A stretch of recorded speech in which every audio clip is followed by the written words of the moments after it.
So how many Flyleaf fans do you have in the audience? I saw you guys singing. Thank you so much. Thank you so much for sticking around all these years, hanging out tonight. You know, when I'm going to introduce, this is Ben Hull on the bass right here. This is Nick Corder on the drums back here. This is my husband Josh on the guitar, Josh Stern. My boys are somewhere over here probably. Somewhere? No. Oh, what kind of mom am I? I don't know where they are somewhere. They're somewhere. They're safe. I'm sure of that. Well, this one's due 4th of July, so this is his first tour. And when I left Flyleaf, I never thought I would do music again. I just didn't think it was going to happen. And it was a really hard decision for a million reasons. It was one of the hardest decisions I've ever made. But I knew that there's seasons for things, you know? And I knew that my mom, she was 15 when she had my brother, 16 when she had me. And she didn't get the chance or the opportunity to just figure out life. She had to just survive, you know? And I had this great opportunity to make a choice to just figure out how to be a mom. So thankful to get to make that. Thank you guys so much for all the letters and support. It was awesome. And like I said, I never thought I would do music, but I was so thankful for all the letters that I got from fans. You know, so many times I get a letter from a fan and they tell me how the music helped them through something. And the thing is, the truth is that they would say, oh, it helps me feel less alone. But the truth was, it made me feel less alone, because when I would get these letters, I would just want to tell them, and I would write many people back. I didn't get to write everybody back, but the people I could write, I would tell them, you know, well, now you have that same story to tell other people that they can overcome what they're going through. You have an opportunity. It's your turn. Go do it. And so it made me feel less alone. It inspired me so much, all these letters. So I was trying to stay connected with all the rock fans. I like rock fans because it seems like rock music and rock fans, they sort of like are angry at the injustice and they want somebody to scream about it. And they're like, yeah, say that, scream that, that's great, yeah. And I love that. They stand up in some way. And so I don't know why we like vampire movies, but I got this as rock community, but I got this email, or I got this phone call from a guy named Gino Leonardo, who's played guitar for Filter, and he was doing the soundtrack for the Underworld soundtrack. He was doing music for that vampire movie. And he was like, would you write some lyrics to this song? I was like, yes, my people will be at that movie. I would love to do that. And so I found a synopsis online of what the movie was about, because they wouldn't let me see it early. I don't know, I'm not that special, I guess. So I found a synopsis, and the movie is, the movie synopsis is that there's this vampire. Okay, I have to be able to relate to this so I can write lyrics, because I have to mean what I'm singing with this thing. So there's this vampire and this werewolf, and they have a baby. And the baby is this hybrid creature. She's the most powerful creature on the planet. And her werewolf daddy dies before she's born, and the vampire mom gets frozen in ice somehow. And so 16 years later, she gets taken into government custody, and so she's in an insane asylum because something's wrong with her. She's weird. And then her mom wakes up in the ice, and she starts to remember, because vampires, I guess they're clairvoyant or whatever, I don't know. So she just remembers, I have this daughter, and she's in this insane asylum. She knows this somehow. And she's like, I have to go rescue her, because she has no idea that she is the most powerful creature on the planet. She doesn't know who she is, so she breaks out of the ice. She goes to the insane asylum. She breaks her daughter out of there, and they're in the car, and they're driving away, and this demonic werewolf creature comes up and rips the top off the car, and he reaches in to devour this girl before she can find out who she really is, because he's afraid that when she knows that she actually is the most powerful creature on the planet, she doesn't know it yet. So he's reaching in to grab her, and as he goes to grab her, she starts twitching, and the 16-year-old girl who's crazy, her medicine's wearing off, and she becomes her true self. And so she reaches up with her bare hands, she grabs the thing by the head and rips it in half with her bare hands. So she's like, oh, what just happened? And her mom's like, we gotta talk, I gotta tell you who you are. And And I thought, oh, you know, this reminds me of Jesus. So when I was younger, I hated when people talked about Jesus. It's cool you guys are cheering, but that's probably when I would leave if I heard that.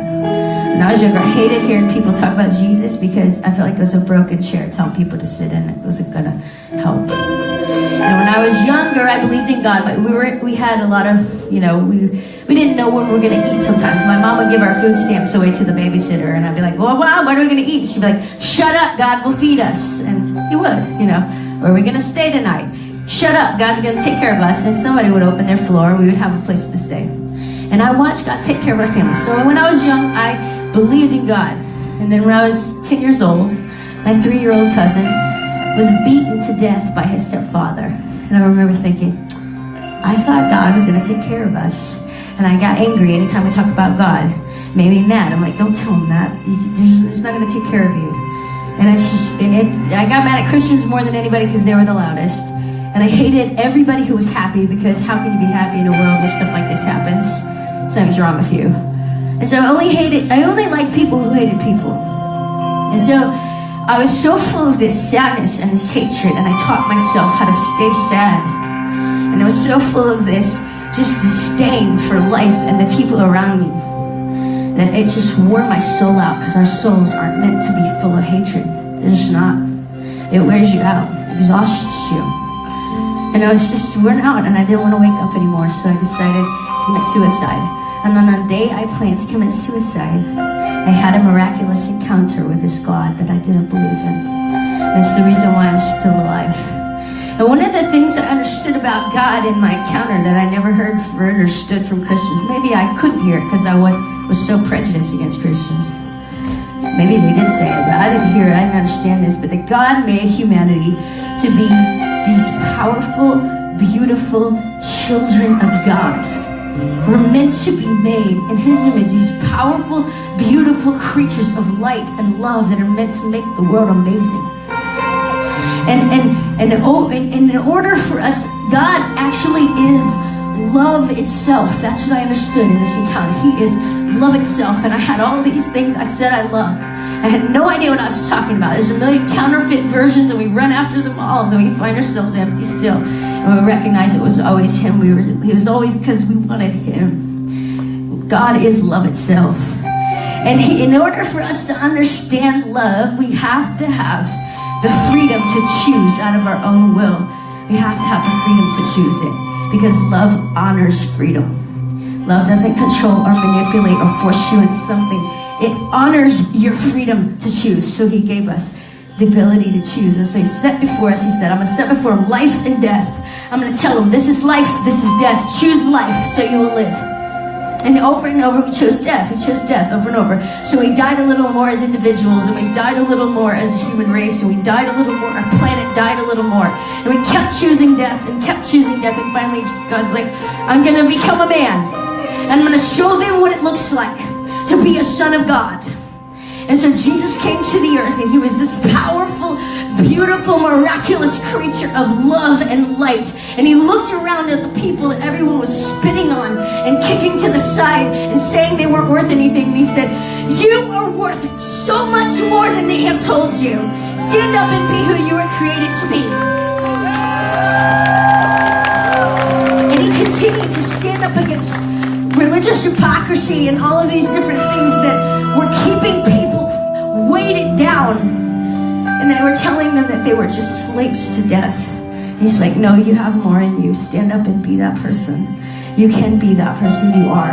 It's in you. And over he preached this message of love and light. And then there's the devil right there going, but they chose death.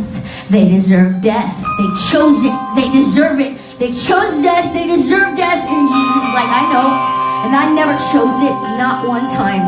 And because of that, I can take all the choices of death that they've ever made onto my own self, and I can die in their place.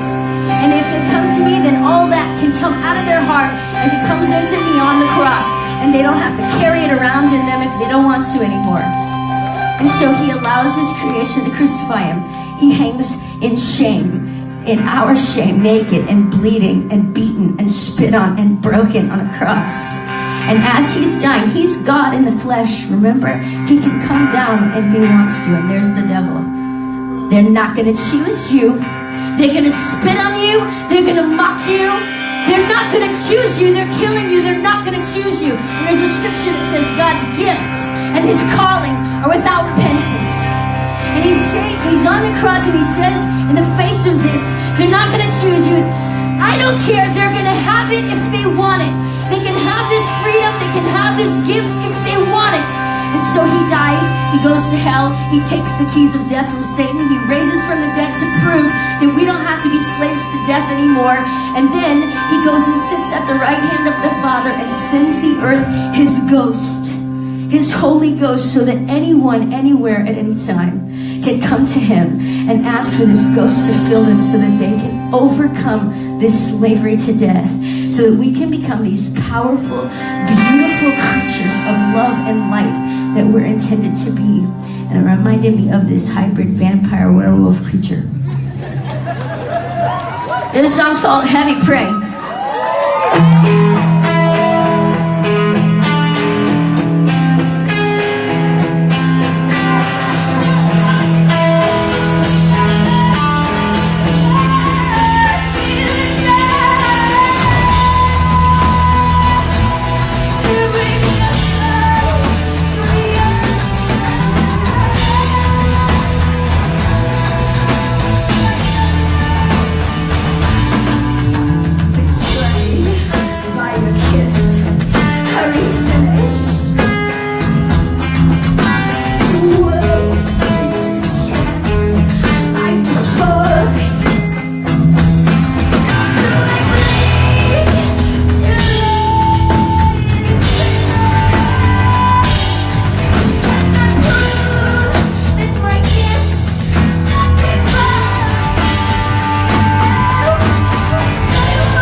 won't kick down, light won't tear down, coming after me.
Long time ago, and it's about what I was talking about earlier, about when I was 16 and I hated myself and I hated people and I hated God, and if you talk to me about God, I hated you more than everybody else. And on that day that I planned to commit suicide, I had this encounter with God. And one of the things that I understood about God that was so profound, from one day being an atheist to the next day being convinced that I had proven there was a God, was that I was such a fan of bands and art. I would write down all the lyrics to my favorite band's songs. I would draw their album artwork in my notebook. I would draw their band shirts in my notebook. Because I knew that if I could get close to the art, somehow I could get close to the artist. Because the fingerprints of the artist are on the art. And one of the things that I thought about life and people was just, as an atheist, is it's just meaningless, purposeless, random nothing. And all these people were a waste of space and a waste of breath. And even when I saw nature, I would say it's all dying. It's all just dying. It's purposeless, meaningless. But when I encountered God, I remember walking to school the next day when I wasn't supposed to wake up that day. And I remember looking at a tree and realizing, there's a picture of a dead tree that I really loved. And I'm like looking at this tree going, wow, this tree's alive. And it's making more trees. It's like this is... And then I heard birds singing, and there's a picture of a bird, a painting that I really love. And like this, there's like, God made like living birds that make more birds. And I realized we create because He does. We create because He creates, and we're made in His image. And I realized God is an artist, and I was blown away by this idea. And everything around me was fascinating. And then I remember going to school and sitting down at a cafeteria and looking around at all the people I had hated the day before. And I felt God whispering in my heart, these are my masterpieces. This is my crowning work of art. There's a quote by Augustine that says, we go all over the world. We go to mountains and we go to beaches and we go to look at the stars and we wonder at all these things, but then we pass our own selves by and we don't wonder that we are the crowning work of God's art. You're His artwork. And I became fascinated with people. I wanted to know anybody that I didn't know. I wanted to know all about them because they say something about God. And so often we try to compare ourselves to everybody else. But you have a different DNA for a reason. Nobody else on the planet has ever had your DNA, your fingerprints, the way, your voice, the way you sound, the way you perceive things. It's unique to you for a reason. You say something about who God is that no one else has ever said before. And it's important that you don't try to compare yourself to people around you. Because it's important you shine your light the way only you can shine it. And you are beautiful. And I just became fascinated and I fell in love with people. And I wanted to know them for that. So that I could learn more about God. And yes, We can use our freedom to act like demons if we want to. We can use our freedom to act like fallen children of God if we want to. But if we use that same freedom to stand up in our purpose and to become these beautiful creatures of light and love and surrender and be filled and overflowing, we are actually breathtaking. You are breathtaking, and it's hidden in every one of us. This potential is hidden in every one of us to be these beautiful creatures of light and love and glory and make the world so much brighter. And so if somebody didn't tell you today, you are beautiful. You are. So this, and you know, you are his artwork, and it's all around us. You know, your boyfriend gives you flowers, and God gives you spring. It's all around us, living art. And this song's called All Around Me.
For us to look around and say, well, that girl, she's sick, she's messed up, and that guy's sick and messed up, and this world is sick and messed up. But until we start looking right here and figuring out what's sick and messed up about us that we need to change, nothing's ever gonna change. This song's called I'm So Sick.